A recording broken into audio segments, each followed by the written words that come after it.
지난달 수익을 한번 살펴봤거든요. 사실은 6천만 원이 넘은지 몰랐습니다.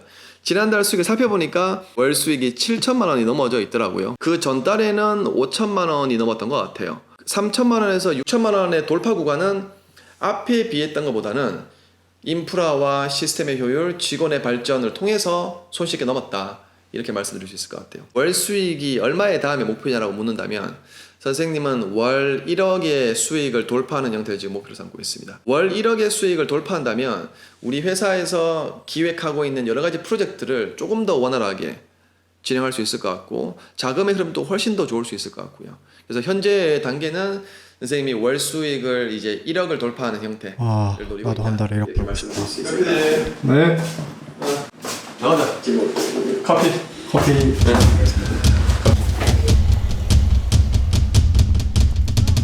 처음에 그 사업 시작하실 때 6천만 원 벌 수 있을까라고 상상해 보신 적 있으십니까? 아니 처음에 시작을 할 때는 그 내가 포기를 하고 내가 개인 사업을 시작을 하는 것만큼 사실 두려움이 더 가득했었죠. 얼만큼 내가 성장시킬 수 있을지를 가늠하기보다는 그냥 그때 두려웠던 것들을 내가 빨리 타개를 해야겠다 그런 생각이 가득했던 것 같아요.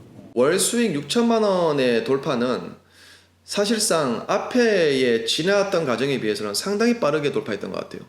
월 수익 6천만 원을 번다 그러면은 이제 엄청나게 다른 삶을 살 거라고 나는 생각을 했었거든. 네. 근데 비슷해. 그렇습니까? 똑같아. 부자가 됐다 이런 느낌도 아닌 것 같고 네. 엄청나게 어떤 질적 변화가 있는 것도 나는 사실 아닌 것 같고 대신 수익이 안정적으로 발생을 하니까 네. 삶에 대한 태도나 네. 내 개인적인 삶에 대한 태도도 마찬가지고 사업을 하면서 오너가 가지는 태도 이런 부분들은 확실히 진중성이 있죠. 월 수익 3천만 원을 돌파할 수 있었던 이유는 인프라였던 것 같아요. 선생님이 가지고 있는 이 건물 여기를 이제 적절하게 또는 효율적으로 회사로 운영을 하면서 업무의 효율을 올리고 그 다음에 시스템도 훨씬 더 발전을 시켰고 그 다음에 이 속에서 인재들도 발전에 발전을 거듭하는 형태가 되겠죠. 인프라가 이제 네.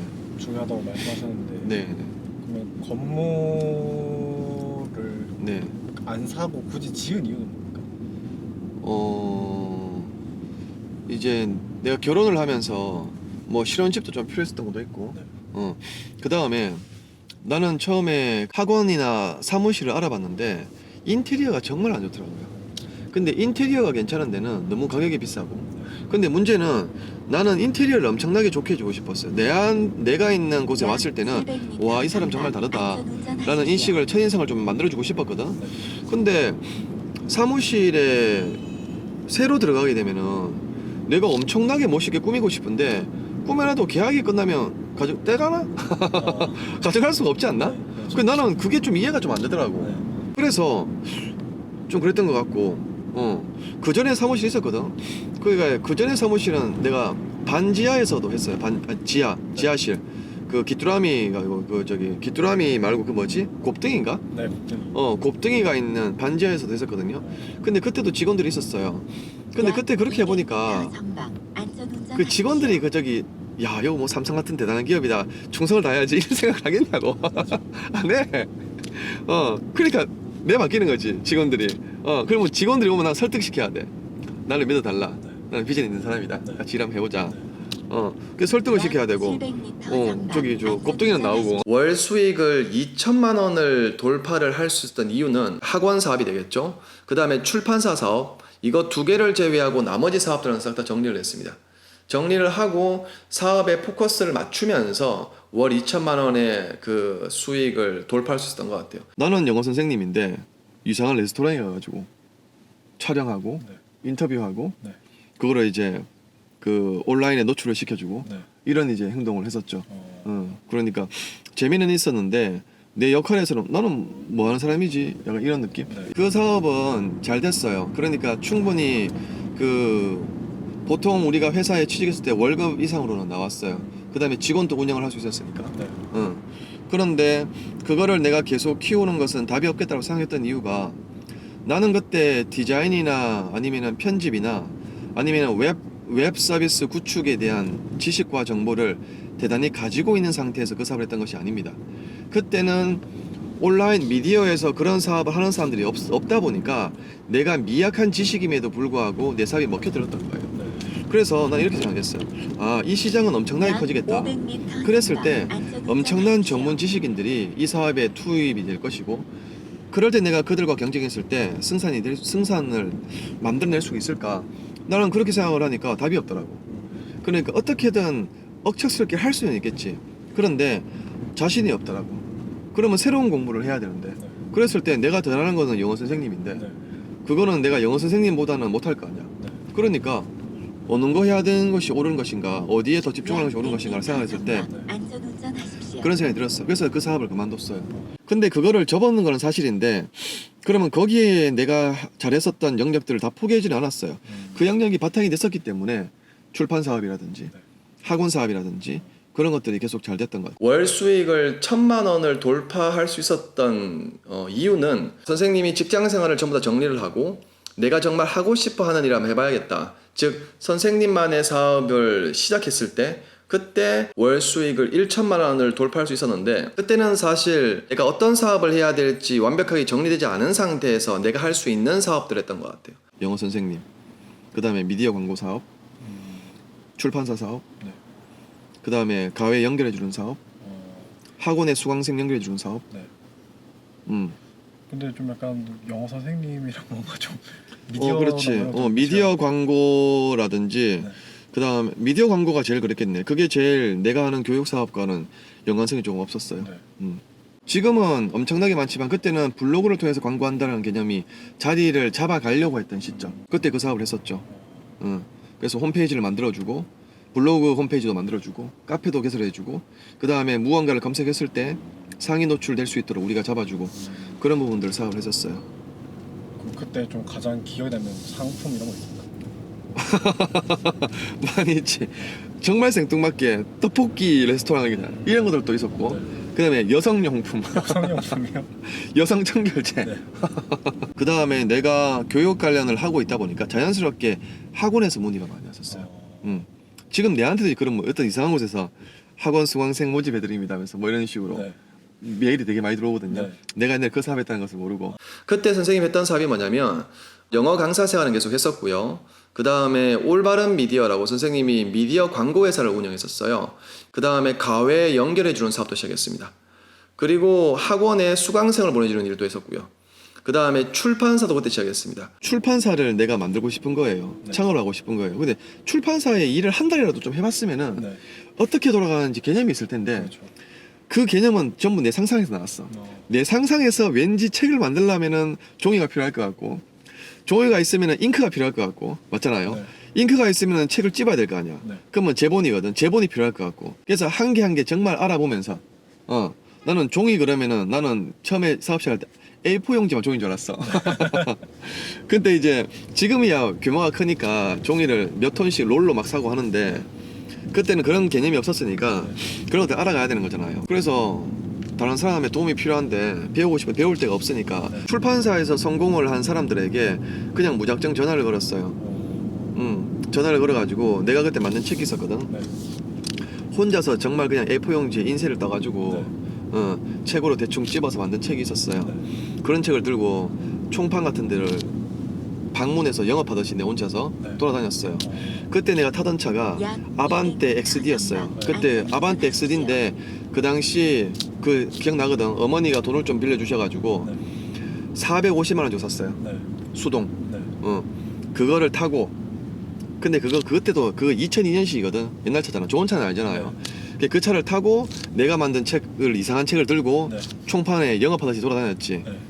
그러면 이제 초라하게 해가지고 그래 들어가면은 굉장히 무시하더라고. 이 책이냐?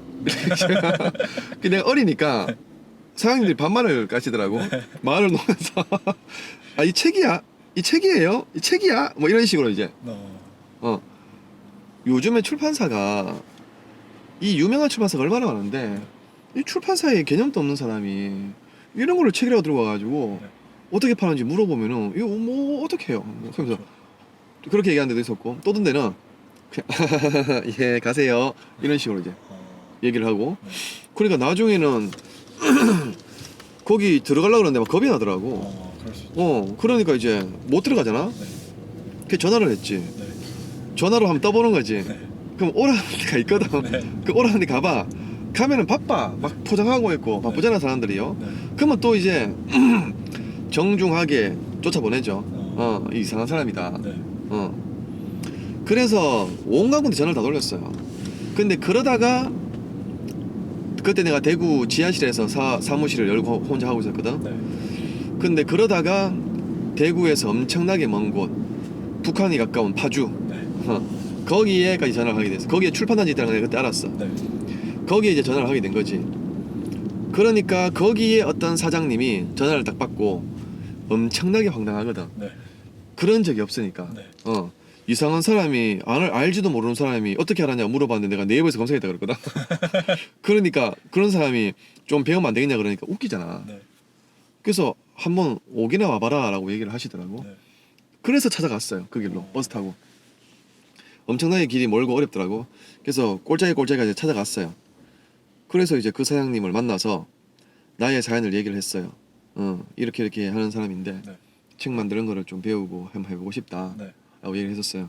그러니까 그때 그분께서 나를 어떻게 봤냐면, 야, 이 친구 비전 있다가 아니라 좀 불쌍하거든. 내 생각에는. 네. 좀 불쌍하기도 하고. 근데 젊은 청년이잖아. 대견스럽기도 할 것이고.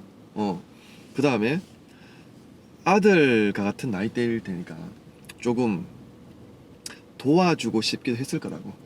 그래서 그분께서 도움을 주셨어요. 책 정말 하찮은데 네. 뿔을 찍었니? 500부 찍었습니다. 이거는 1000권 정도 만들어 놨습니다. 라고 얘기하니까 아예 못 파는 것보다 시장에 가판대도 올려놔야 될 거 아니야. 그거라도 내가 도와줘 보겠다. 내가 그 유통을 뚫어줄 테니까 나머지는 너가 책의 품질을 올려라. 네. 그래서 그분께서 내한테 유통 구조를 알려줬어요.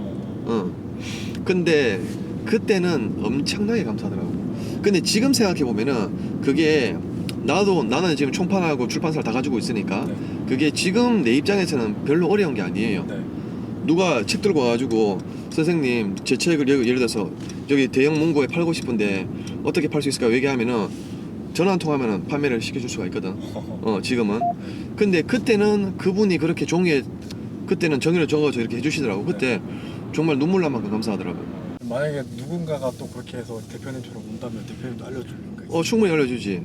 그러니까 누군가가 그냥 아무한테 알려주지 않겠지. 네. 누구한테 알려주냐면 정말 열의가 있고 네. 성공하고 싶어하는 사람인데 네. 방법이 없는 사람들. 네. 도움을 안 줄 이유가 없잖아. 그 다음에 나는 그런 사람들을 봤을 때 같이 일을 안 할 이유도 없는 것 같아. 왜냐면은 그 사람은 사활을 걸었거든. 나는 그분께서 아무나 잘 도와주는 분이라고 난 생각하지 않아요. 그분이 아직까지 내하고 일을 하고 있거든요. 그분이 현재 우리 출판에서 나오는 책들을 판매를 하는데 그분이 제일 큰 수익을 또 만들어내주고 있어요. 지금은 나도 그분으로 인해서 많은 수익을 내요. 그분 또 나로 인해서 많은 수익을 내고 계시지. 위민이. 서로 위민해야 됐지.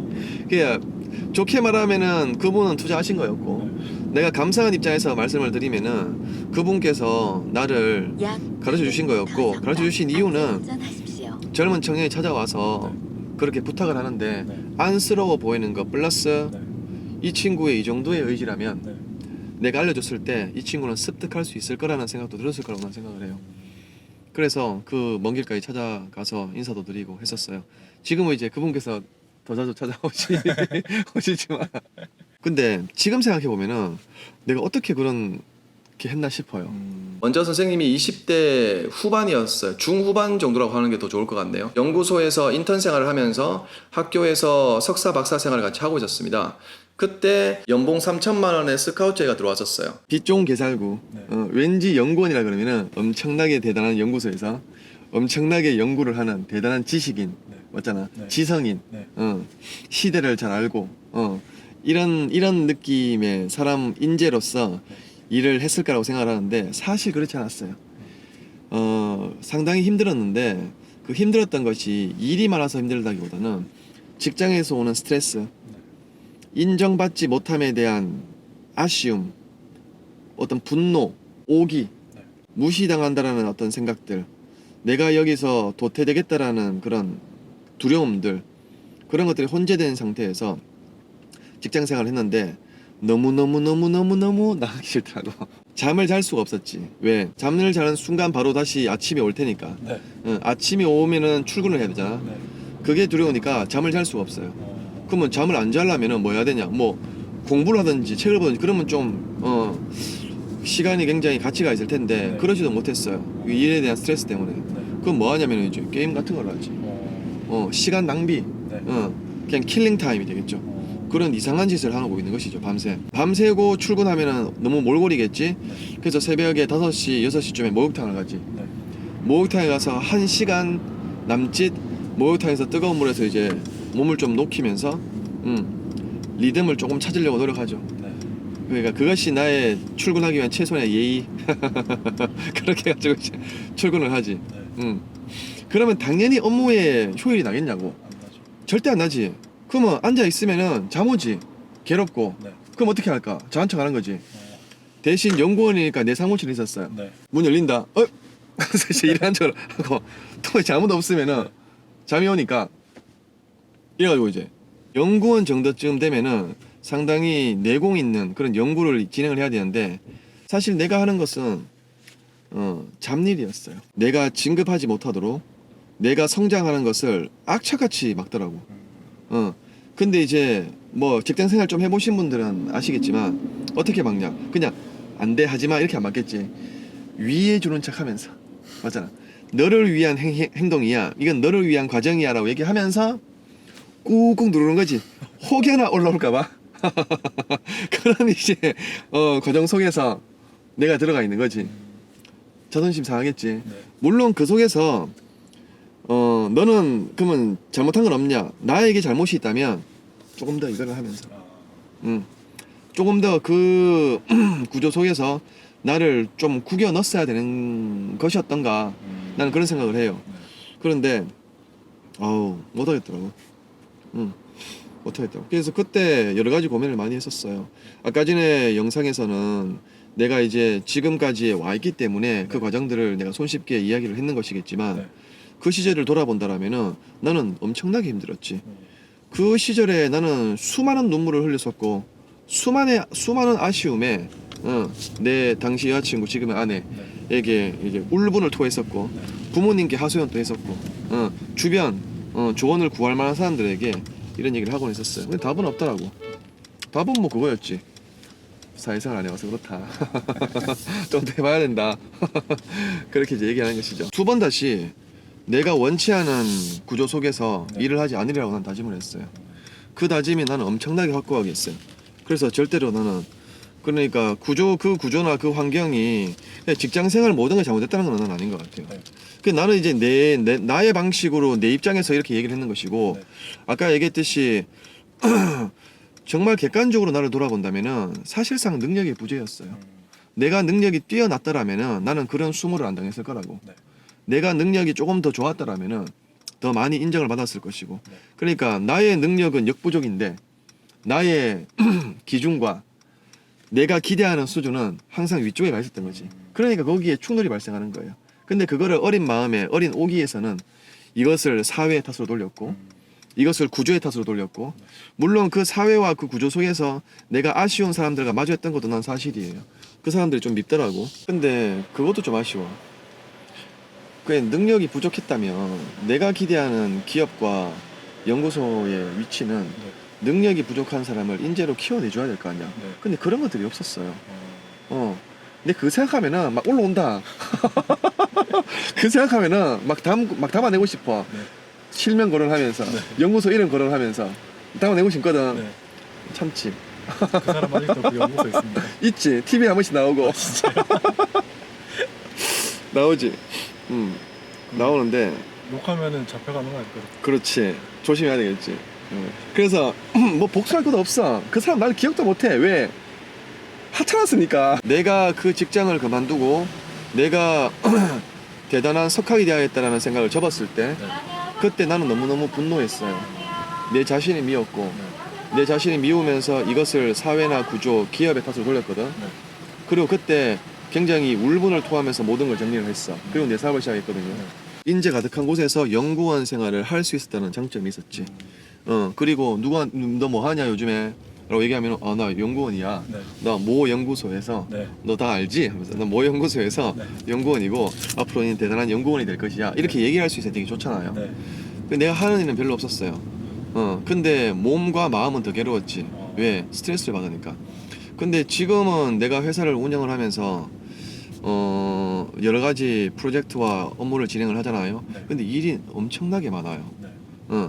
일이 엄청나게 많아서 한데 몸은 훨씬 더 힘들거든요. 네. 근데 사람이 스트레스를 안 받으니까 이게 그렇게 힘들다는 생각은 안 들어요.